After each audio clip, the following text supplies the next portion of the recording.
네, 그러면 저희 북토크를 시작하도록 하겠습니다. 네, 예, 박수 부탁드립니다. 네, 오늘 그 송민순 전 장관님의 좋은 담장, 좋은 이웃의 북토크에 이렇게 시간을 내서 참석해주신 내외 귀빈 여러분께 감사드립니다. 저는 오늘 북토크 사회를 맡은 서강대학교 사회학과의 김성경이라고 합니다.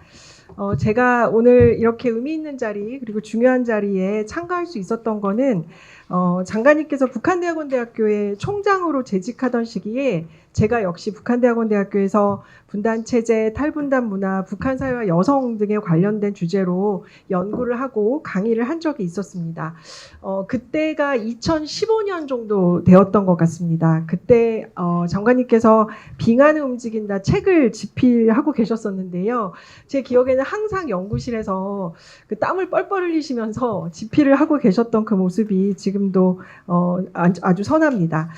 그래서 이번에는 빙하를 움직인다 출간 이후에 10년 만에 새로운 책을 출간하셨습니다.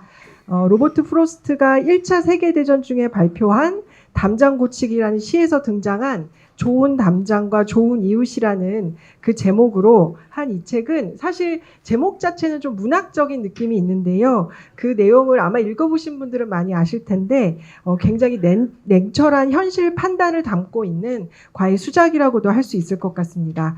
오늘은 송민순 전 장관님의 새로운 책 좋은 담장 좋은 이웃의 주요 내용을 저자에게 직접 들어보고 그리고 책이 제기한 여러 가지 이슈에 대해서 이 분야의 전문가이신 두 분의 토론자를 모시고 풍부한 논의를 해보도록 하겠습니다. 제가 북토크를 준비하면서 장관님을 한번 뵀었는데요. 그때 장관님께서 굉장히 강조하신 내용 중에 하나가 이번 북토크는 단합대회가 아니다. 이런 얘기를 많이 하셨어요. 그래서 단합대회가 아니라 치열한 토론의 장이 되었으면 좋겠다라는 말씀을 많이 하셨습니다. 그래서 그만큼 심혈을 기울여서 완성한 책의 내용이 학계와 정부 그리고 시민사회 곳곳에서 새로운 논쟁과 토론의 화두가 되기를 바라시는 것 같습니다. 그래서 오늘 북토크도 정말 치열한 토론을 하는 자리로 만들어보면 어떨까 하는 생각을 가지고 있습니다.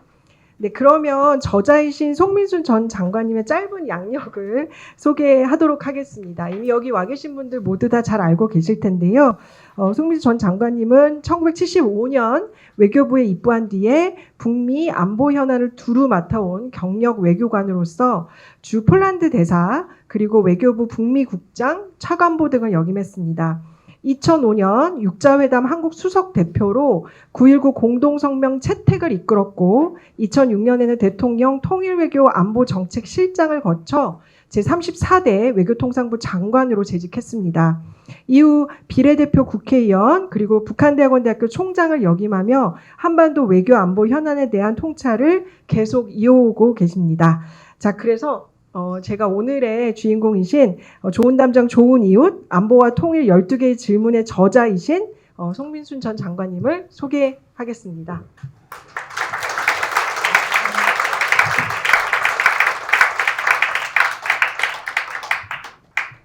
네, 그러면 저자께서 책에 관한 내용을 짧게 한 10분에서 15분 정도로 설명해 주시도록 하겠습니다. 책에 관한 내용은 나누어 주신 12개의 제목 그 자체가 그런 내용이고요. 지금 사실 이 바깥 세상이 굉장히 험난한데 우리 나라 안도 지금 별로 편안하지가 않습니다. 그런데 제가 이게 별로 그렇게 뛰어나지도 않는 허술한 책을 내놓고 이렇게 자리를 만들어서 오시라고 그래가지고 조금 송구하고 또 그러면서도 감사합니다. 먼 길 오셔서. 그리고 오늘 이 자리에 사회하고 이 토론을 맡은 김성경 교수와 전영우 수석, 최상훈 뉴욕타임스 서울지국장 이 세 분은 다 잘 아시겠지만 제가 생각하기에 각 분야에서 우리 흔히 말하는 알이 통통하게 베인 알베인 그런 분들입니다. 우리 흔히 쓰는 내공이 꼭 있는 분인데 이런 분들하고 이렇게 같이 토론을 하게 돼서 참 좋고요. 조금 전에 이야기한 대로 2016년에 저는 이 회고 외교관 마치고 난 다음에 회고록을 냈는데 그때 내고 나서 제 스스로 그래서 내가 옛날은 해고를 했는데 이게 무슨 중요하냐.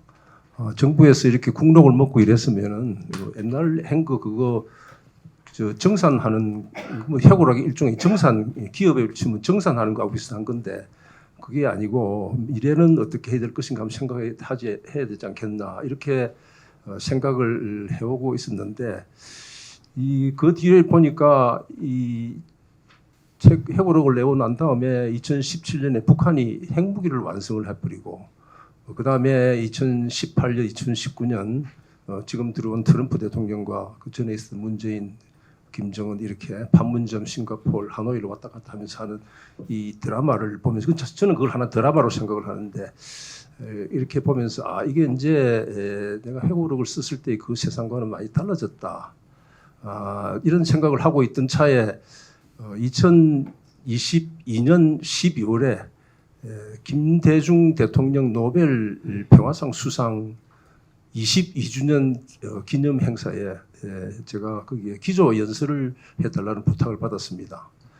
그래서 한 몇 달 전에 그걸 받고 쭉 생각을 하면서 내가 지금 생각하고 있는 이런 이야기는 다른 장소가 아니고 바로 햇볕 정책, 포용 정책 이걸 추진해왔던 김대중 대통령 그 행사에서 바로 대놓고 이야기하는 게 좋겠다.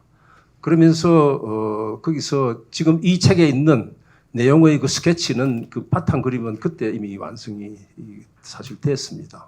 2020년 12월인데 그러면서 제가 그때 연설을 이렇게 시작했습니다. 김대중 대통령님 이 자리에 안 계시지만은 만약에 살아 계신다면은 저는 이렇게 말씀을 드리겠습니다.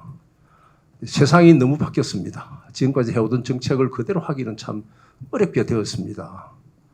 그렇게 하면서 이제 북한과 한국과 북한은 이렇게 흔히 말하는 포용한다 이런 자세로서 될 수가 없는 그냥 일단은 담장을 쌓아놓고 니는 니대로 살고 우리는 우리대로 산다. 그리고 북한이 핵을 그대로 계속 유지하고 있는 난 우리는 충분히 확실한 경계를 경계태세를 갖출 수밖에 없다. 이렇게 하고 그렇게 하려고 그러면은 남과 북은 따로 이렇게 살고 동시에 한국은 스스로 이 미국의 핵우산 밑에서만 있어도 되는 게 아니라 스스로 우산을 펼 수 있는 당장 우산을 만들자는 게 아니라 우산을 펼 수 있는 준비를 해야 된다. 뭐 이런 그 요지를 가지고 연설을 했습니다. 그 당시에는 별로 이 많은 관심을 기울이지 않았지만은 그 뒤로 그게 이제 3년 전이에요. 딱 3년 전입니다. 그 전에 있었던 생각들을 이 종이에 이렇게 책에다가 이렇게 갖다 앉히는데 3년 딱 3년 걸렸네요. 걸렸는데 이게 이제 아까 우리 김성경 교수가 제가 세고록 쓸 때도 땀을 흘린다 이렇게 했는데 별로 재주가 없는 사람이 자기가 할 수 없는 걸 하다 보니까 땀이 나는 거예요. 능력이 있으면 쉽게 좀 할 텐데 그러니까 이제 있는 거 없는 거 뽑아내서 하다 보니까 이제 그렇게 되었고 저는 처음에는 바로 그런 생각들을 아까 이야기한 그 김대중 이 노벨 평화상 기념 행사에서 했던 연습 그걸 갖다가 뭉치로 이렇게 해보니까 저도 감당이 안 될 정도로 너무 얽혀 있어서 한 1년 전부터 이거를 12개의 질문, 12개 처음에는 10개 이렇게 했는데 12개였는데 12개 질문으로 나눠서 한 챕터만 읽어도 그 챕터만에 이해가 될 수 있는 한 챕터가 같이 independently standing하는 그러한 좀 챕터가 돼야 되겠다. 누가 이게 요새 같은 세상에 400 몇십 페이지를 읽고 앉았느냐. 북한은 붕괴할 것인가? 라고 하면 그 챕터를 쳐다보면은 되고 이런 식으로 한번 해보자 해서 작업을 지난 1년 동안 이제 이렇게 해봤습니다. 근데 과정에서 제가 지금도 들어보니까 이제 흔히 이제 이 소설을 쓴다든지 시를 쓰는 사람들은 뭐 그런 말을 하지 않습니까? 문학은 의뢰의 오독, 미스리딩이 아니고 미스리딩, 오독을 잘못 읽는 것을 전제로 한다. 그런 이야기들을 시인들이나 소설가들은 합니다만은 사실 이런 책은 사람이 미스리드하면 안 되거든요. 오독이 있어서는 안 되거든요. 근데 지금 제가 이렇게 보니까 제가 쓰고 나서도 이게 굉장히 여러 가지로 오독이 될 가능성이 많다. 이런 걸 생각을 하고 책을 놓자 말자 이거는 다시 수정판을 내야 되겠다 이런 생각이 들 정도로 제 스스로 그냥 만족스럽지는 않습니다만은 최소한 이것이 인쇄가 프린터가 되기 끝날 때까지는 뭐 최선을 다한다고 이제 했습니다. 특히 이제 이게 좋은 담장, 좋은 이웃 이러니까 이게 뭐 도대체 뭐냐 이게 이렇게 했는데 제가 이 좋은 담장, 좋은 이웃이란 말을 아까 말하는 김대중 그 기념식 그 행사에서 썼던 말이고 그때 그 전에 이제 아까 이야기한 그 로버스트 프로스트의 시에서 나오는 그런 걸 이제 보고 입문을 했습니다. 이제 지금 이제 제가 이 책을 쓰는 늘 머릿속에 있는 거는 우리나라가 한국이 한쪽에는 북한 핵의 위협, 그리고 한쪽에는 미국 핵 우산의 위력, 미국 핵 우산의 위력과 북한 핵의 위협 그 아래에서 살고 있다는 생각을 저는 많이 했습니다. 사람들은 보기에 따라서 이걸 어떻게 생각할지 모르지만은 모름지기 한 나라가 자기 몫을 하려고 그러면은 그렇게 해서는 안 된다. 책 속에서도 제가 한 2차례 인용을 했습니다만은 프랑스의 드골이 2차 대전 후에 한 나라의 국가의 안위를 다른 나라에 전적으로 의존하고 사는 것은 수세대에 걸쳐서 영혼을 오염시키는 일이다. 그렇게 하면서 자기하고 2차 대전의 절친이었던 아이젠하워가 등을 쥐고 알제리에서 1961년이죠. 핵실험을 하면서 자기의 갈 길을 이제 가고 이런 게 있는데 지금 우리가 뭐 그렇게 할 수는 없죠. 그렇지만은 그러한 기본적인 자세는 되어 있어야 된다는 게 늘 제 머릿속에 있어 왔고 또 이게 현장에서 있으면서 늘 느껴왔던 그런 겁니다. 그리고 여기서 제가 이제 12가지 질문마다 이제 나름대로 해법을 제시했는데 이게 무슨 어떤 정책이라는 게 절대적인 가치가 있는 게 아니라 결국은 상대적인 가치거든요. 지금의 기존의 우리 입장과 또는 다른 대안 내고 있는 대안들과 제가 제안하는 이런 대안들을 비교했을 때 얼마나 상대적인 가치가 있느냐 이게 이 책의 내용에 대한 그 판단의 척도가 되지 않을까 이런 생각을 합니다. 그러고 보니까 제가 이런 문제를 다루려고 현장에서 시작한 게 딱 금년이 50년인데 1975년에 외교부에 들어갔으니 50년이고 그리고 북한이 핵을 완성하기 전에 우리가 생각했던 한반도의 비핵화, 평화 또는 통일 나아가서 동북아시아에서의 안보 협력 이런 것을 했던 2005년 9.19 공동성명 그게 나온 지 금년이 딱 20년입니다. 20년 동안의 세상이 아주 많이 바뀌었습니다. 그래서 새로운 시각에서 그냥 보자 이런 차원에서 이걸 했고 제 이야기는 여기서 끝내고 이 같이 앉아 있는 이 세 분들이 각 분야에서 나름대로 분명한 시각을 갖고 있는 분들이니까 그동안에 짧은 기간 한 열흘 정도밖에 시간을 못 드렸습니다만은 숙제하듯이 열심히 읽고 모자란 부분을 찾아내고 보완할 부분도 생각을 하셨을 텐데 그런 이야기들 저도 들어보고 여기 계신 청중도 듣고 이렇게 했으면 좋겠습니다. 감사합니다. 네. 예, 감사합니다. 예, 저자께서 아주 그 문제의식 어떤 과정을 거쳐서 책을 집필하게 되셨는지에 대해서 아주 짧고 임팩트 있게 잘 설명을 해주신 것 같습니다. 그래서 아무래도 저희가 그 토론자 선생님들을 두 분이나 모셨고 그리고 저도 혹시 제가 좀 보탤 수 있는 질문이 있으면 함께 하는 방식으로 앞으로 한 40-50분 정도 시간을 갖고요. 그리고 이 플로어에 워낙 그 쟁쟁하신 여러 선생님들 오셔서요. 이 플로어에 계신 분들께서도 질문이 있으시거나 그러시면 좀 서면으로 적어주시면 저희가 그 질문을 최대한 많이 받아서 또 저자께 물어보고 또 의견도 같이 나누는 시간을 갖도록 하겠습니다. 자, 그러면 제가 토론자 두 분을 먼저 소개를 좀 드리도록 하겠습니다. 첫 번째 토론자로 모신 분은 천영우 전 외교안보 수석이시고요. 한반도 미래포럼 이사장이십니다. 네, 오늘 이사장님께서는 전 청와대 외교안보 수석이셨고요. 그리고 한국의 육자회담 수석대표로 북핵 협상을 이끌기도 하셨습니다. 주 영국대사 외교통상부 제2차관 등 33년간의 외교 현장을 거쳐 현재는 한반도 미래포럼을 이끌며 한반도와 동북아 안보에 관한 통찰을 전하고 계십니다. 네, 그리고 두 번째 토론자로 모신 분은요. 뉴욕타임스 서울지국장이신 최상훈 선생님이십니다. 네, 선생님께서는 한반도 이슈와 동북아 정세를 지속적으로 보도해온 국제 기자이시고요.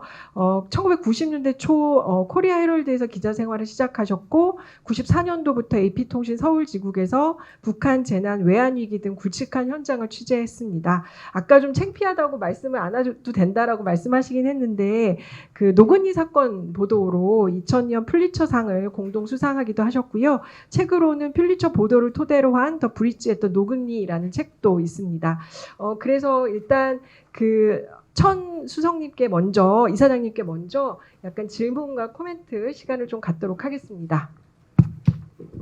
네, 송미준 장관님 쓰신 책에 대해서 제가 감히 코멘트를 한다는 게 좀 이게 좀 두렵습니다만은 제가 강제징용을 당하다시피 해서 지금 나왔기 때문에 뭐 숙지를 안 할 수가 없어서 마지못해 하고 나왔습니다. 우선 정말 장관님 큰일 하셨다 하는 말씀부터 드리고, 왜냐하면 지금 우리가 외교부 장관 하신 분은 많지만은 그 빙하는 움직인다부터 해서 책을 두 권이나 10여 년 사이에 책 두 권이나 쓰신 분은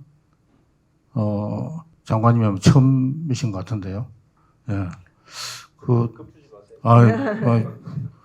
근데 뭐 책을 많이 쓰는 게 중요한 게 아니라 저는 장관님의 그 리얼리스트로서의 그 전략적 통찰력, 그 오랜 경험에서 나오는 어떤 해안, 고심 이런 게 번득이는 그런 저는 걸작이라고 생각하고 앞으로 우리 사회의 외교안보 담론의 수준을 한 단계 끌어올릴 수 있는 그런 저는 작품이라고 생각을 합니다.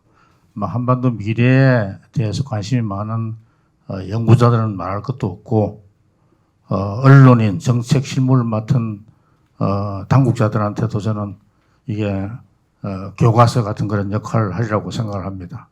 문장 하나하나가 정말 이게 3년에 걸려서 쓰셨다는 게 실감이 나는 게 문장 하나하나에 그 장관님의 그 영혼을 담았다는 그런 느낌을 제가 받았습니다.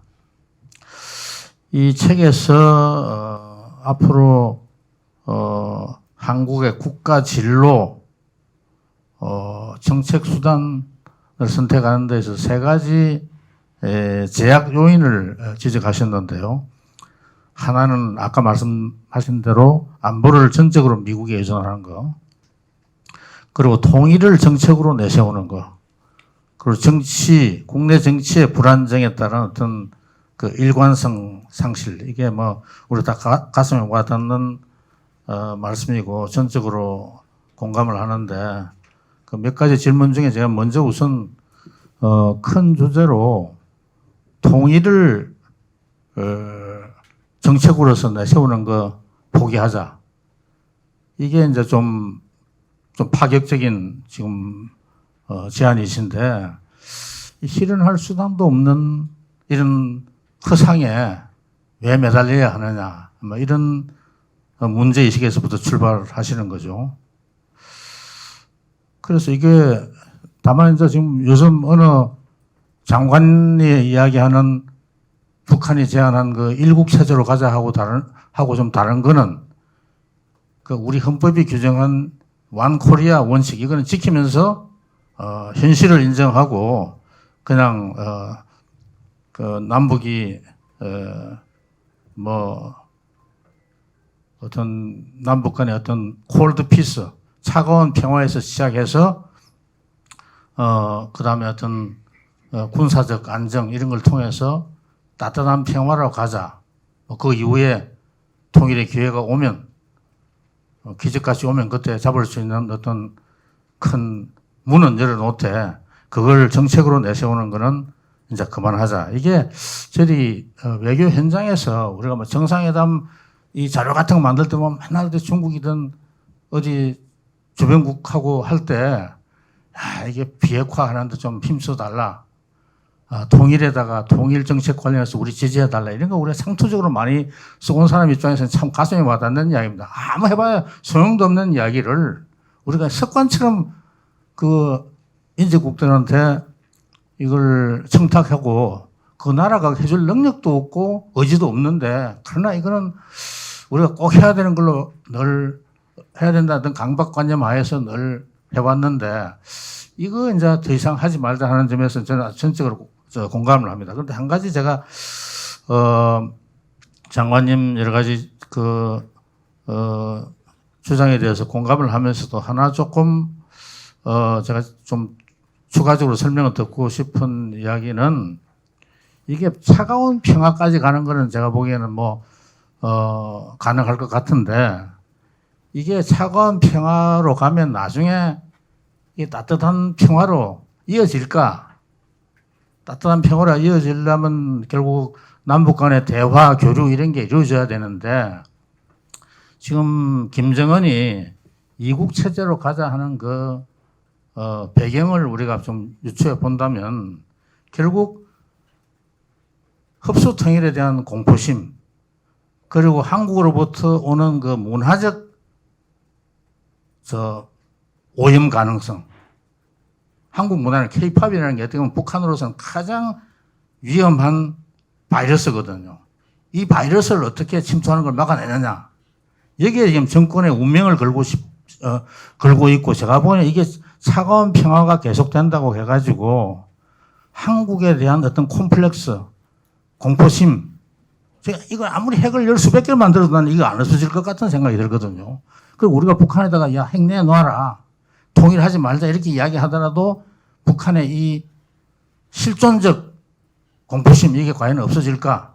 그 공포심이 없어진다 그러면 우리가 아무리 대화하자고 스토킹 하더라도 나는 그 북한이 올 것 같지도 않고 일단은 담을 쌓고 뭐 좋은 이웃이 아니라 그냥 나쁜 이웃으로서 담을 놓게 쌓고 그냥 서로 오가지 못하게 만들고 그냥 지내자. 나는 북한은 그렇게 나올 가능성이 많을 것 같거든요. 그래서 장관님 그 따뜻한 평화라는 게 참 하나 이상적이긴 한데 진짜 이게 이 따뜻한 평화라는 게 그게 가능할까 하는 데 대해서 좀 저는 의구심이 있습니다. 거기에 대해서 장관님 좀 말씀해 주시죠.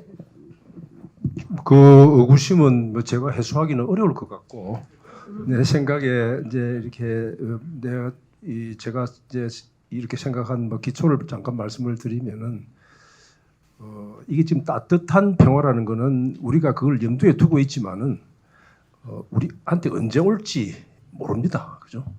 근데 그 전에는 내가 지금 제가 여기 이야기하는 차가운 평화라는 거는 평화라는 것보다는 사실 정확한 거는 좀 차가운 상태지만 안정을 유지해야 된다. 한반도에서 일단 안정을 유지하는 것이 중요하다. 그리고 이 담장을 쌓아놓고 있으면 북한에 대해서 넌 뭐 북한대로 살아보라 이렇게 하면은 저는 북한이 내부적으로 이 뭐라고 그럽니까 디케이 이게 무너질 수밖에 없는 그 씨앗은 분명히 있습니다. 그런데 우리는 그 동안에 그 씨앗에 물을 주고 비료를 주고 이렇게 해야 빨리 붕괴의 씨앗이 자라서 북한이 붕괴될 것이다. 이런 정책을 많이 했는데 그런 정책을 하면 할수록 북한은 더 경계심을 더 올리는 겁니다. 더 통제하고 그렇게 할수록 북한에 들어서 정보가 들어오는 걸 더 막고 이러기 때문에 오히려 그래 너희는 너희대로 사는 대로 놔두라. 근데 그렇게 하면은 북한 스스로가 주민을 장악하고 통제하는 것이 지금 하고 있는 지금까지 해온 정책 어떤 정책이든 간 보수든 진보든 그것보다는 더 북한이 주민들을 장악하고 통제하는 기능이 더 약화될 것이다. 상대적으로 그런 차원에서 차가운 평화를 하는 것은 한반도에서 안정과 그다음에 북한이 종국적으로 변해갈 수 있는 길을 지금보다는 더 열어줄 것이다. 이렇게 생각을 하고 그다음에 이제 우리가 그 동안에는 이제 북한이 지금 적대적 두 국가 이건 뭐 결국은 세습 독재 정권 계속 유지하겠다는 그런 방편 아니겠습니까? 지금 제가 이 책에서 말한 건 그거의 좀 반대의 개념인데 우리가 이제 흔히 제가 이 북한은 이 책에서도 북한은 붕괴할 것이라 한 것인가라는 장을 달아놨습니다만 저는 중국이 뒤를 받치고 있는 한 간단하게 이야기해서 북한 자체가 취약하더라도 북한은 붕괴하기 어렵다고 생각합니다. 그리고 설사 붕괴가 한다 하더라도 한국이 원하는 식으로 한반도를 통일하기는 어렵다고 보는 것이 제가 보는 동북아 정세가 아니고 긴 역사와 지정학 이런 거 볼 때 제 판단이고 그래서 이런 상태에서 우리가 차선의 대책은 차가운 상태지만 안정을 유지하고 있으면서 그 다음에 통일이라는 걸 앞에 내세우지 않고 거기에 쏟는 국력을 다른 데로 우리 사회 발전이나 우리가 이 국제적으로도 나갈 수 있는 이런 쪽으로 우리의 힘을 쏟아내고 그래야 또 차가운 평화를 유지하고 차가운 평화의 원칙 속에 있어야 그 틀에 있어야 우리의 소위 자율성도 올라간다. 지금 우리 전수석 이야기하신 대로 다른 나라 미국이나 일본이나 중국 만날 때마다 야 우리 통일 정책 지지해달라. 북한 비핵화 제발 힘 좀 해달라. 우리 입장해달라. 왜 거기에 우리가 쓰고 안 써도 되는 카드를 거기에 소모하고 왜 거기에 공격을 합니까? 아니 북한 관계 하려면 해라. 북한하고 외교관계 수립하려면 해라. 통상하려면 해라. 그게 너희 정책에 맞으면 해라. 우리 관여 안 한다. 네가 알아서 해라. 그리고 거기에 따라서 너희 나라가 거기에 따라서 되는 책임은 네가 지라.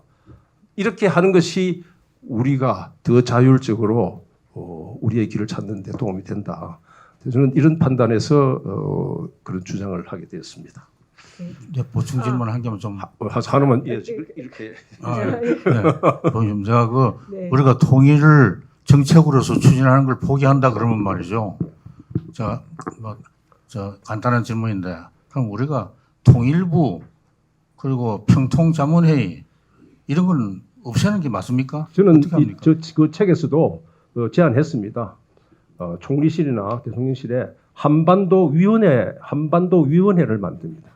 한반도 위원장은 장관급으로 두고 그 위원은 말입니다. 우리나라 남북 관계 이야기하는 부서는 모든 부서가 다 관여됩니다. 그래서 위원은 각 부처의 차관이 비상급 위원으로 하는 겁니다. 남북 관계 문제, 통일 문제 이런 이야기 나오면은 각 관련되는 부서 위원들이 와서 하고 그게 사무국하고 이렇게 있으면 됩니다.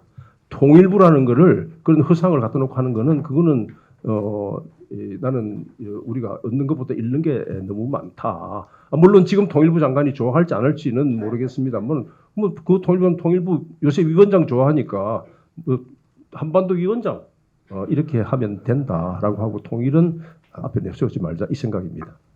자. 네, 이제 이 분단 현실을 어떻게 이해할 것인가를 두고 한국 사회가 굉장히 치열하게 좀 토론을 했던 것 같습니다. 근데 아까 장관님께서 말씀하신 것처럼 2022년도에 먼저 말씀을 하셨는데 어떤 측면에서는 이제 김정은 위원장이 또 두 국가론을 치고 나와서 그런 측면에서 굉장히 오해도 많이 받으셨겠다 이런 생각도 좀 들고 그리고 지금 보수와 진보 진영에서 일종의 이제 통일을 포기하는 것을 두고 이제 특히 보수 진영에서는 이제 뭐 반통일주의자다 뭐 이런 식의 비판 같은 것도 분명히 있는 것 같고요.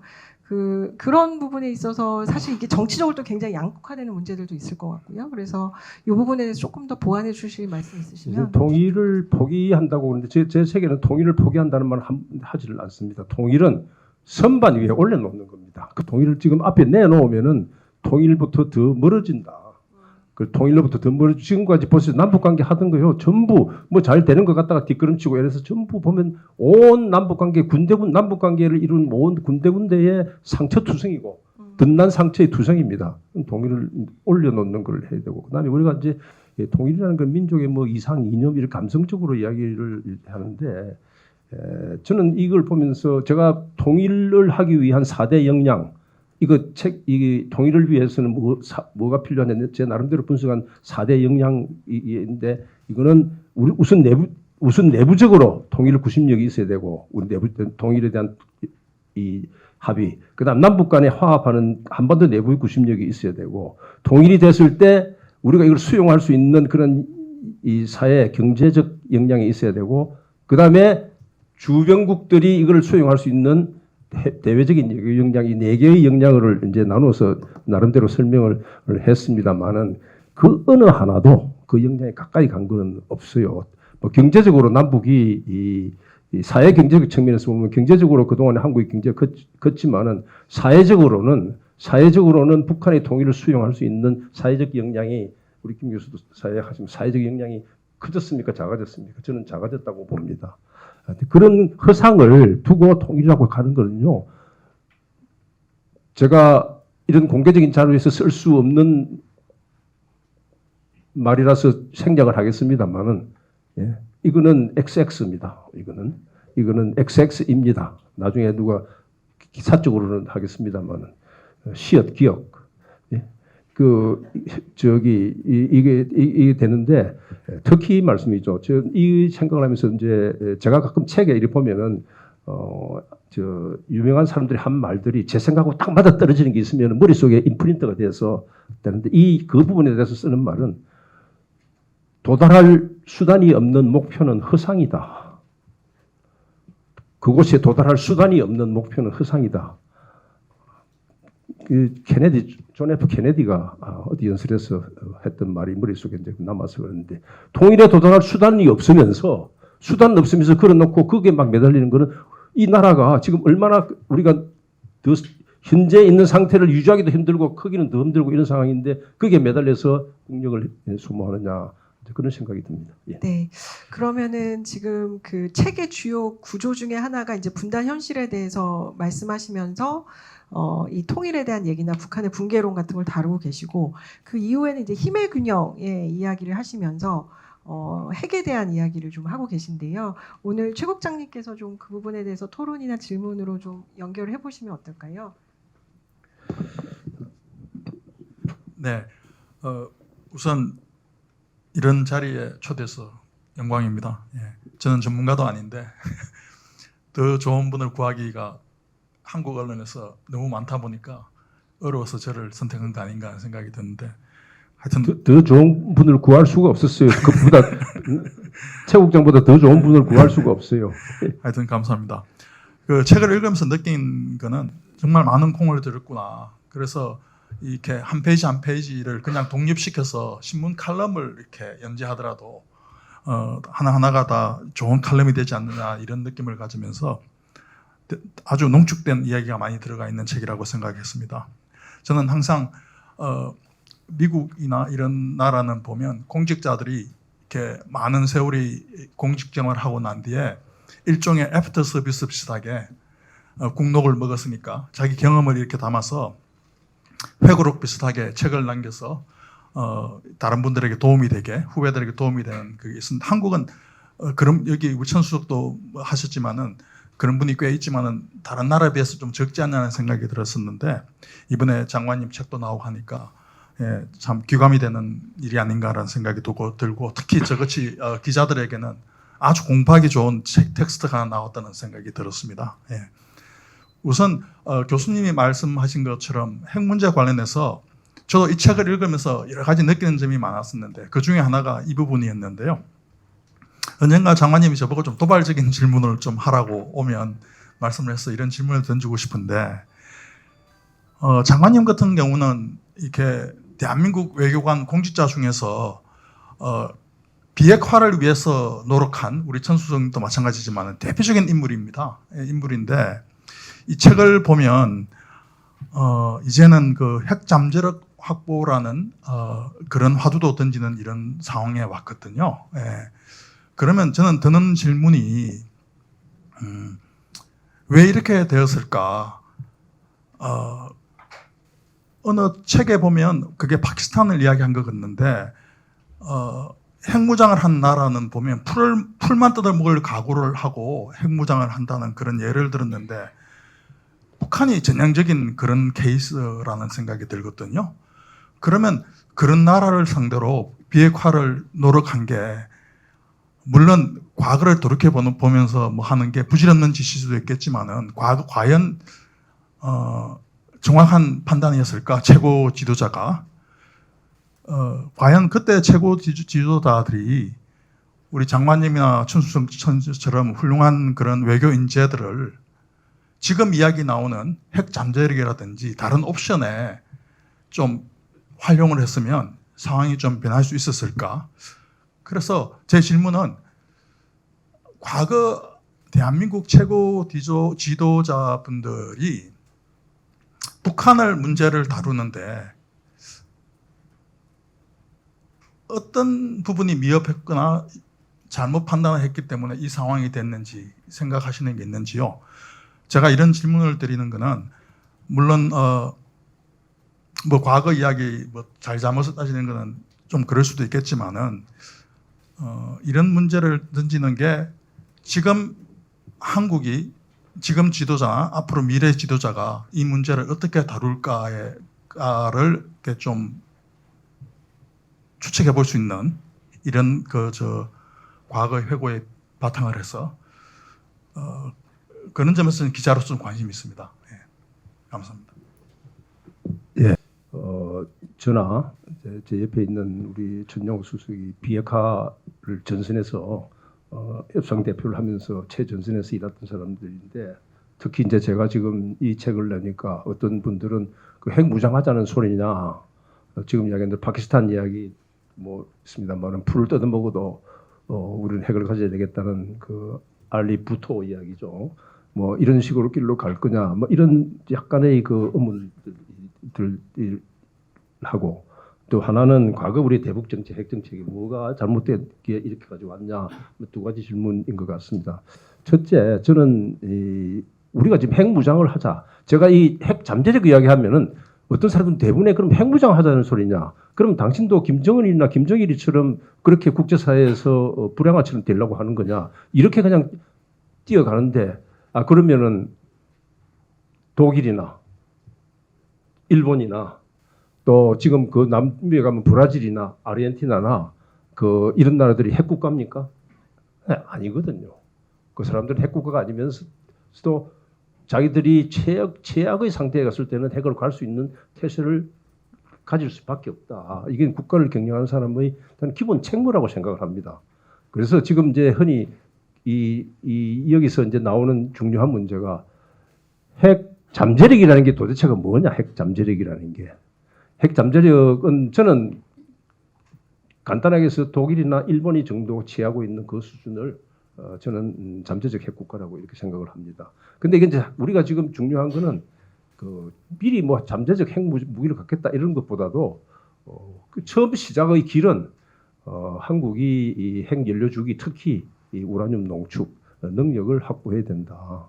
이렇게 생각을 하고 그다음에 지금 정부 이전에 이런 비슷한 행사가 윤석열 대통령이 취임하고 나서 바로 얼마 후에 국립외교연구원에서 저하고 전직 장관들이 몇 번 이렇게 토론을 한 적인데 제가 그 자리에서 윤석열 대통령은 없었지만은 그 참모들이 있었는데 나는 윤석열 대통령이 들어와서 우리나라의 우라늄 농축 능력을 확보하면은 그거는 다른 거는 그냥 있는 대로 잘 해라. 그거 하나만 내서 하면은 역사의 길이 남을 것이다. 그렇게 제 이야기를 했어요. 그런데 가서 보니까 그걸 안 하고 엉뚱한 걸 하더라고요. 여러 가지 엉뚱한 거를 이제 했는데 우라늄 농축 이 핵 농축 능력을 가지면은 그것이 지금 우리가 말하는 그 핵 잠재력이 모든 기초거든요. 그런데 여기서 제가 하나 더 강조하고 싶은 거는 이 사람들이 아니 우라늄 농축만 하면 되지 왜 핵 잠재력은 왜 이야기하느냐 그러는데 핵무기 갖겠다는 소리 아니냐. 가질 수 있는 가능성은 당연히 모든 나라 다 갖고 있죠. 그러나 우리가 내세워서 살 건 없다. 그러면서 우라늄 농축 핵 그리고 또는 이 핵 연료 주기라고 그러는 거죠. 우라늄 농축과 제철이. 핵 연료 주기를 갖는 것과 그다음에 핵 잠재력을 갖는 것과는 무슨 차이가 있냐? 제가 하도 그런 질문이 많이 나와서 오늘 일부러 집에서 안 잊어버리고 열심히 해가지고 하나 챙겨왔어요. 뭘 챙겨왔냐? 이게 지금 우리나라 100원짜리 동전입니다. 100원짜리. 이 100원짜리 동전에 100이라고 써 있어요. 근데 뒷면에는 뭐가 있어요? 100원짜리 동전 뒷면에 뭐가 있는지 아세요? 이순신 장군 초상화거든. 100원짜리 동전에 100원만 써 있고 이순신 장군은 없다고 이야기하는 것이 핵 연료 주기는 같지만은 핵 잠재력은 없다는 거하고 똑같은 겁니다. 그건 분리가 불가능한 겁니다. 그래서 그냥 우라늄 이 농축 그리고 제철을 포함한 핵 연료 주기를 확보하고 있으면 그 다음에 나머지는 따라오는 겁니다. 이거하고 관련해서 내가 하나 좀 덧붙이고 싶은 것은 지금 정부가 핵 추진 잠수함 이야기에서 거기에서 막 옆으로 막 이리저리 퍼지고 있는데 핵 추진 잠수함 그 이야기하기 전에 이 우라늄 농축 그리고 재처리하는 여기에 초점을 맞추면 나머지는 다 따라오는 건데 지금 그 잠수함이라는 거대한 포장이 들어가서 문제를 복잡하고 있지 않나 이런 제 생각이 들고요. 제가 이야기를 좀 짧게 해야 되죠. 응? 아직은 괜찮습니까? 예. 그 이야기해 주세요. Before too late. 너무 늦기 전에. 예. 이 최 국장이 대북 정책 이게 뭐가 한다. 이거는요. 대북 정책이 너무 복잡합니다. 그런데 복잡한데 간단해서 이야기하면은 우리 국내적인 국론 통합이 안 된 게 하나 있고 그리고 저는 북한 핵 문제 이거는 이 동아시아에서 또는 세계적으로 미국과 중국의 휴미 균형이 이루어지는 곳에서 자라는 독버섯이라고 생각합니다. 만약에 북한이 미국과 중국의 힘의 균형이 이루어지는 그 가운데서 있지 않았다면 벌써 이란처럼 폭탄 맞아가지고 날아갔을 겁니다. 근데 미국은 북한을 절대 그렇게 칠 수가 없죠. 6.25 때 엄청난 경험을 했고, 이 6.25 때 중국으로부터 당했던 그 상황에 대해서 6.25 때 그 한국전 82 공수여단을 했던 웨스트모어랜드라는 장군이 있습니다. 여단장인데 이 사람이 나중에 주월 미군 사령관 물란전 때 이 사람이 입만 열면은 한국에서의 이 모든 행동은 반드시 중국을 염두에 두고 생각해야 된다 이런 이야기를 했는데 그래서 우리가 지금 그 역대 지도자들이 다 나름대로 그 상황에서 최선을 다했죠. 그렇지만 그런 국내 정치적 이 분열 이런 걸 극복 못한 것은 지도자의 책임이 당연히 있었고 또 다른 한편으로 외부적인 환경, 세계 정세와 우리 지정학이라는 게 작용을 했다. 저는 그렇게 생각을 합니다. 네, 그러면 또 한 번의 라운드를 한번 돌려보도록 하겠습니다. 천수성님께서 조금 더 코멘트를 해주실 거나 질문이 더 있으시면은 해주시면 좋을 것 같습니다. 예, 뭐 핵 이야기가 우선 나왔으니까 저는 그 핵 잠재력을 확보해야 된다. 북한의 핵무장에 대항해서 우리가 당장은 미국의 핵우산에 의존하지만은 미국의 핵우산이 고장날 상황에 대비해가지고 핵 잠재력을 갖춰야 된다 하는 그 장관님의 그 견해는 전적으로 공감을 합니다. 그런데 우리가 핵 잠재력이라고 정부에서는 그렇게 이야기할 필요가 없고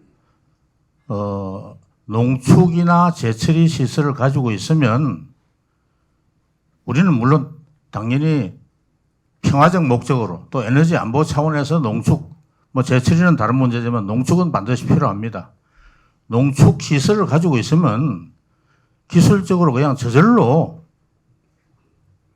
핵 잠재력을 가지게 되는 거지. 우리가 핵 잠재력을 가지기 위해서 농축을 해야 된다. 이렇게 주장할 건 아니라고 봅니다. 우리 민간인들은 그렇게 주장하면 되지만 정부에서는 절대로 우리가 그렇게 이야기하다 정부에서는 우리는 저 핵을 만들 생각은 전혀 없고 오로지 에너지 안보 이런 걸 위해서 농축이 필요하다. 이렇게 뭐 남이 어떻게 알아듣든 간에 일단 그렇게 주장을 아주 일관성 있게 해야 되죠.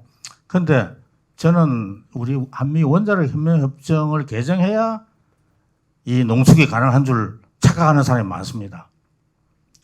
한미 원자력 협력 협정 11조 2항에 미국산 우라늄이나 미국산 장비 이런 걸 이용할 때는 미국의 사전 동의를 받아서 20%까지 농축을 하게 돼 있다. 그런데 그게 무슨 소리냐? 미국산을 안 쓰면 미국의 동의를 받을 필요가 없다. 이런 이야기입니다.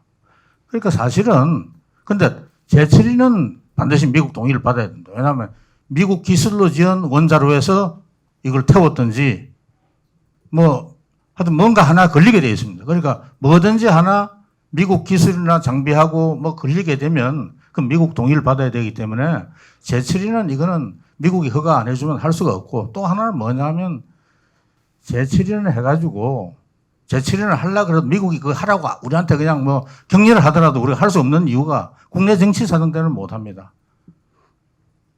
왜냐하면 원자력 발전소 짓는 것보다 제7위 공장 짓는 게 훨씬 위험합니다. 방사능 노출 위험이 훨씬 높습니다. 그렇기 때문에 우리가 농축 제7위 중에서 농축은 그걸 가지고 우리가 국내 26개 되는 원자력 발전소 연료의 일부라도 작업해야 된다 하는 이게 말이 되지만은 제7이라는 거 해가지고 지금 나오는 플루토늄 쓸 데도 없고 그걸 쓸 수 있는 고속 정식로라는 걸 우리가 안전한 고속 정식로를 개발할 때까지는 그러니까 쌓아놓는 것밖에는 그건 아무 대책이 없기 때문에 그게 수백억 불 들어가지고 지어가지고 짓는 것도 국내 환경단체가 허용을 안 하겠지만은 그거는 제가 보기에는 좀 현실성이 많이 떨어진다고 봅니다. 그리고 그건 좀 기술적인 이야기고 그거는 저는 미국한테 괜히 가지고 우리가 이거 농축해도 되냐 물어보지 말고 제가 미국에서 옛날에 한미 원자력 협력협정 그 협상했던 사람들한테 다 물어봤습니다. 괜히 미국한테 물어보는 것보다 저는 우리가 그냥 이렇게 뭐 하기로 했다 하고 그냥 사후에 알려주면 되는데 문제는 우리가 아무 지금 연구 개발이 안 돼 있습니다. 그러니까 우리는 지금 농축도 하나도 연구가 안 돼 있고 제철에도 연구가 안 된 상태에서 앞으로 한 5년을 죽으라 연구를 해도 될까 말까 한 이야기를 지금 가가지고 지금 농축 원자력 협력협정 개정하자 이런 소리를 하는 거는 저는 너무 좀 성급한 거 아닌가. 괜히 경계심만 일으킬 수 있지 않나 이런 좀 생각이 듭니다. 물론 농축 제철에 대한 미국의 입장이 옛날하고는 좀 다릅니다. 옛날에는 절대 안 된다 하는 데서 지금은 이게 일단은 금기의 영역에서 담론의 영역으로 일단 끌어내는 데까지는 됐고 미국이 우리가 좀 농축하겠다 그러면 미국이 지금 그동안 해온 이야기는 합작 농축 공장을 한국이든 미국이든 짓자. 우리 혼자 짓지 말고 한국에 짓더라도 그게 이제 미국이 합작을 하게 되면 우리한테 기술을 안 주는 거거든요. 한국에 기술이 넘어가는 건 통제를 하겠다. 이런 이야기입니다. 그거는 조금 우리가 이해를 할 필요가 있을 것 같고 제가 장관님께 하나 좀 여쭤보고 싶은 건 뭐냐면 좀 설명이 길었는데 장관님 이 책에 보면 그동안에 비핵화할 기회가 몇 번 있었는데 한 3번 정도 있어요. 어그리드 프레임워크 제네바 94년 제네바 어그리드 프레임워크 이행 과정에서 우리가 비핵화할 기회가 있었고 그걸 어떻게 뭐 북한이 또 우라늄 농축 들통나면서 이게 우리가 놓친 게 있고 그 다음에 그걸 또 육자회담에서도 9.19 공동성명 이후에 2.13 합의를 통해 가지고 뭔가 농축 불능화하면서 더 이상 더 진전할 기회가 있었는데 또 북한이 뭘 숨기다가 들키는 바람에 결국 검증에 실패해 가지고 육자회담 체제도 무너지고 그 다음에 마지막 3번째 기회가 하노이에서 미북 정상회담 때 있었는데 하노이에서 딜이 안 나온 걸 가지고 북한은 미국을 원망하는 것보다 한국을 원망을 많이 하잖아요.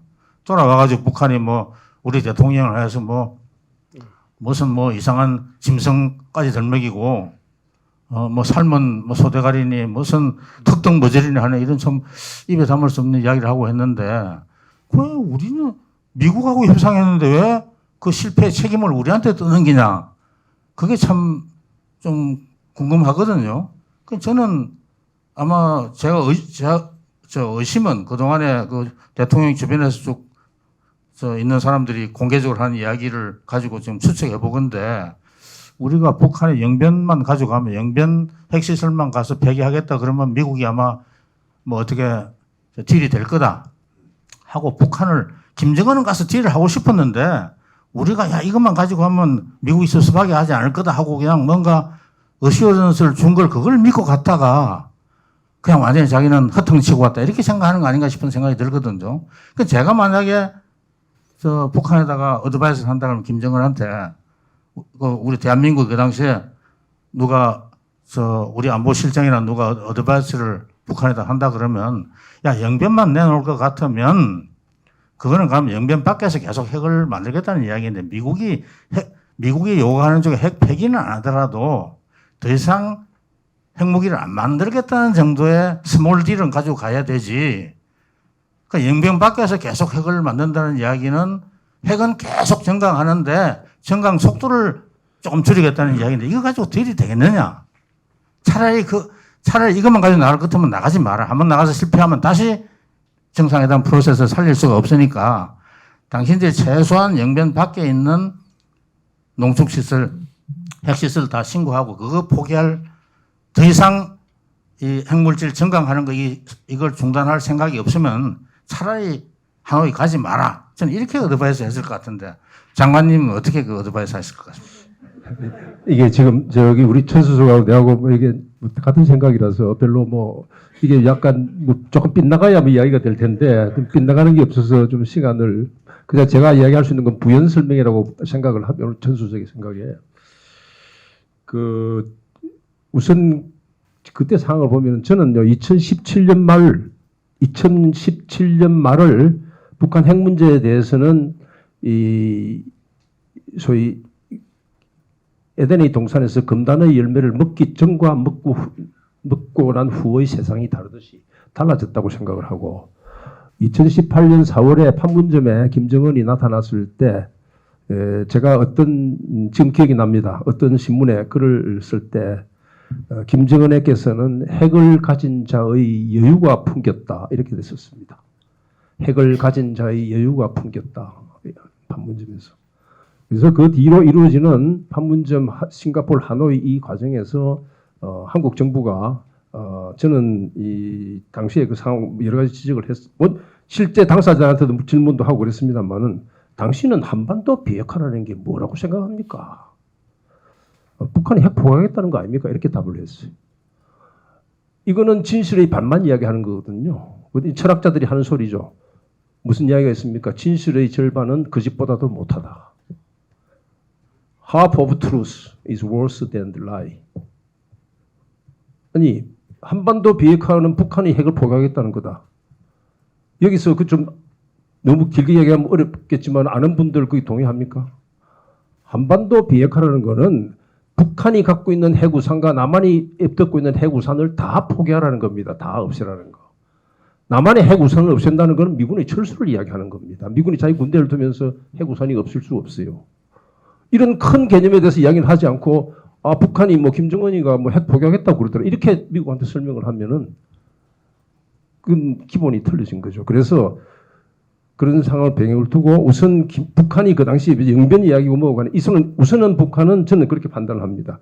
가지고 있는 핵무기는 그대로 가지고 있는 거고 그때 이미 제가 지금 2018년 초에 이 사람들이 핵을 가진 자의 여유가 풍겼다는 그거는 손에 이미 만드는 핵은 돼 있고 영변에 있는 플루토늄 재처리 시설 그거 다 없애고 그게 관련된 자료 내놓고 그다음에 영변 외 지역에 있는 거는 거기는 포함을 안 시키고 그러면서 제재를 해제받겠다 이렇게 한 거 아닙니까?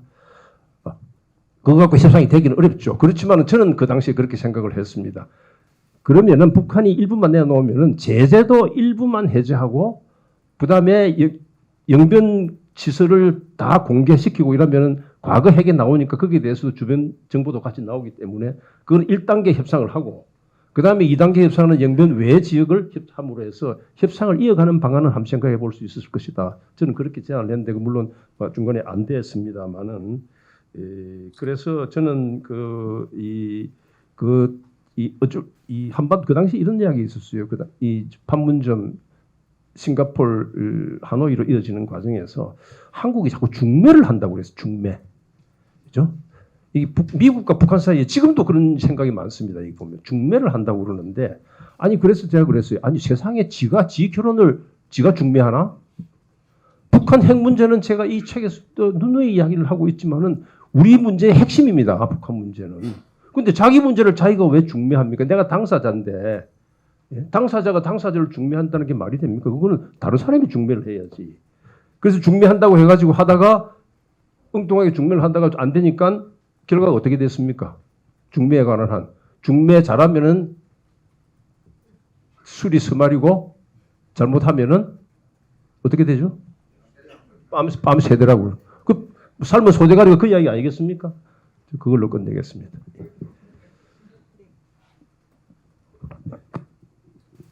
아무래도 저 현안에 집중하는 기자여서 이런 질문은 안 드릴 수가 없는데요. 장관님 그 핵잠 이야기하셨는데 요즘 그 한국 언론이나 국내에서는 핵잠 이야기가 많이 나오는 것 같아요. 정부에서도 그러고. 그런데 한쪽에서는 핵잠이 과연 한국에 필요한가, 돈 낭비 아닌가라는 이야기도 있고, 또 한쪽에서는 드디어 자주국방 이런 이야기도 나오고 하는데, 질문 드리고 싶은 거는 장관님 보시기에 한국 핵잠은 한국이 핵잠이 필요하시다고 보시는지 하나 하고요. 핵잠 관련해서 이야기 나오는 게 보면 지금 우리 한국 정부는 핵 연료만 좀 공급해 달라라는 건데 트럼프 대통령은 미국 필라델피아에서 지어라라는 것 같아요. 예. 만약에 그 한국이 핵잠이 필요해서 짓는다면 그 둘 중에 어떤 옵션을 해야 되는지 장관님 생각이 궁금합니다. 아니 핵잠수 이게 지금 무슨 핵잠이 말이에요. 저는 이런 생각이 듭니다. 이 객관적인 수치를 좀 이야기를 해야 됩니다. 같은 클래스의 핵잠이 이 디젤 잠수함, 재래 잠수함보다 5배 내지 옵션에 따라서 핵잠도 이 옵션에 따라서 가격이 다르지만 비용이 옵션에 따라서 5배 내지 최소한 5배고 많게는 10배 더 비싸게 들거든요. 그게 하나 통계고 그다음에 한국이 커버해야 될 한국의 이 전속 경제 수역 소위 EEG라는 거 전속 관할 수역이 40만 평방킬로미터 됩니다. 한국이. 지금 핵잠을 갖고 있는 나라들은 다 400만, 500만, 많게는 미국, 프랑스 이런 나라들은 1000만 평방킬로미터에 달하는 EEG 지역을 갖고 있습니다. 쉽게 말해서 커버할 지역이 아주 넓다는 이야기입니다. 그 핵잠이 재래잠보다도 우수하다는 게 탐지 안 되고 물 밑에서 오래 간다는 거. 그 다음에 좀 빠른 속도로 간다는 거. 그 다음에 조용하다는 거. 이제 이거거든요. 조용한 거는 그 경우에 따라서 다릅니다. 그런데 자기가 커버해야 될 해역이 1000만, 800만 이렇게 되는 나라들, 카나다, 호주도 마찬가지고. 그런데 900만 평방킬로미터를 커버해야 되는 카나다도 지금 한국의 재래 잠수함을 구매하는 걸 지금 생각을 하고 있습니다. 그런데 이제 수치를 이야기하는 거. 그 다음에 핵잠을 한 4대를 산다고 하면은 거의 우리 지금 제가 보기에는 우리의 군사비에 말이죠. 우리 1년에 군사비를 쓰는 데 있어서 군 인건비나 이런 기존 운영비 말고 이 장비를 쓰기 위해서 하는 거나 17조가 들어가는데 핵잠 한 대 들어가면 한 5조 들어가죠. 예. 옵션 넣으면 또 우리 군인들은 하면 다 최고급을 쓰려고 그럽니다. 최고 옵션.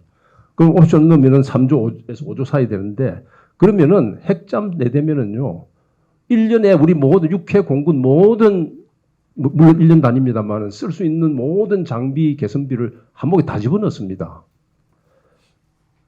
그리고 하나 비유를 한다면 서울 시내에 같이 교통이 꽉 막혀 있고 좁은 지역에서 여기에 순찰을 하는데 소나타나 그랜저 10대가 순찰을 하면 더 능력이 좋겠어요. 마이바하 한 대가 능력이 더 좋겠어요. 마이바하로 서울 시내 순찰하는 게 더 효율적입니까? 소나타나 그랜저 10대로 하는 게 더 순이겠어요.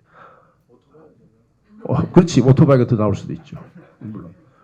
그 다음에 지금 우리나라는 카바하이 지역이 바다도 있지만은 이 육지가 제일 큽니다. 한국이 물론 그동안 육군이 우리 군을 다 장악하고 있어서 그렇기도 하지만은 한국이 지금 육군이 해군의 한 10배쯤 되죠. 근데 그 병력이 육군이 지금 그렇게 많이 돼 있는데 육군 공군이 공군하고 해군은 비슷하지만은 이 예산을 해군이 싹 다 빨아갑니다. 아니면은 우리 여기 계신 분들 포함해서 많은 사람들이 세금을 엄청나게 더 내가지고 국방 예산을 그만큼 왕창 올리든지. 근데 국가의 재정 매년 4월 되면은 전수 해봤겠죠. 다 이게 계신 우리 정덕구 장관님께서 정부에서 해봐서 아시겠지만은 매년 4월 되면은 국가 재정 배분 계획이라는 거 합니다. 재정 배분. 각 부처가 그럼 내년에 들어올 세수는 총 얼마인데 거기에서 각 부처가 쓸 게 얼마인지 이거 배분을 해야 됩니다. 돈은 정해져 있어요. 그런데 지금 이런 막대한 1년 내내 써야 될 군사 장비 취득비를 한 번에 해군 그 잠수함에다가 다 집어넣으면은 그다음에는 이거 모든 게 다 왜곡됩니다. 효용도 떨어지고.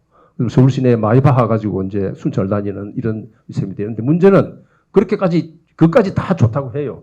그렇게 해도 이 핵 잠수함에서 가장 핵심은 문자 그대로 핵 추진이죠. 여기 지금 말하는 핵 잠수함은 핵 무기를 탑재하는 게 아니라 핵 추진 잠수함인데 핵 추진 엔진에 들어가는 연료는 우리가 못 만드는 겁니다. 아무리 마이바하를 갖고 있어도 가스 스테이션 주유소에서 기름 제대로 못 넣으면 안 되는 거 아닙니까? 그래서 이런 위험한 거. 그 다음에 더 나아가서 또 수치를 이야기하면은 며칠 전에 미국 해군 작전 사령관이 의회에서 상원에서 증언한 겁니다. 지금 미국이 필요로 하는 해군 잠수함 건조와 정비 능력은 실제 필요로 하는 것의 2분의 1밖에 안 된다고 상원에서 증언을 했어요. 그런데 그걸 갖다가 미국에서 만들어 가지고 우리한테 주겠다. 그게 의존해 가겠다. 바로 그런 차원 때문에 지금 호주에서도 오크스라는 걸 해서 미국, 영국, 호주 해가지고 만드는 그것도 지금 2030년 말로 하지만은 40년, 50년 언제 될지 모른다. 이러한 상황이 돼 있기 때문에 여기서 지금 중요한 초점은 우리가 지금 지난번에 미국하고 3,500억 달러 플러스 알파라는 돈을 투자를 하는 걸 카드를 가지고 딜을 했습니다. 물론 거기에는 이제 관세 문제도 있지만은 이런 카드를 쓸 때 어딘가에 초점이 맞는 데 카드를 썼어야지. 그런 카드를 쓰려면은 제가 보기에는 조금 전에 우리가 이야기한 핵 연료, 즉 우라늄 농축 능력 이 부분을 가지고 우리가 받아오는 이런 걸 해서 우라늄 농축 능력이 있으면 그 다음에는 우리가 재래 잠수함 능력도 있고 좀 더 발전해서 터빈과 추진 장치를 연결시키면 그 다음에는 핵 잠수함 우리 스스로 갈 수 있는 길이 좀 확대를 할 수 있거든요. 지금 전 세계적으로 핵 추진 잠수함을 갖고 있는 나라들은 다 핵무기를 보유한 나라들입니다. 지금 호주가 이제 오크스 아직 되진 않았지만 그건 예외인 경우고 그 외에는 다 핵무기를 갖고 있고 거기에 대해서 이 핵 잠수함을 같이 갖는 겁니다. 그래서 이런 아주 너무나 맞지 않는 많은 조합들이 얽혀가지고 지금 여기에 언론도 계시고 이렇지만 한국이 무슨 갑자기 핵 잠수함을 가져가지고 세계적인 군사 강대국이 되고 자발적으로 뭘 할 수 있는 것처럼 이렇게 비추어지는 것은 조금 위험하다 그런 생각이 듭니다. 네, 그러면 저희가 사실 뭐 토론 질문도 또 많이 준비가 되어 있긴 합니다만 너무 많은 분들이 와주셔서 또 이 플로어에서 말씀을 좀 듣고 싶은 분들도 계시고요. 그리고 또 질문도 좀 받는 시간을 지금 좀 갖고 나중에 시간이 좀 남으면 다시 또 토론자 선생님들께 질문이나 코멘트를 듣도록 하겠습니다.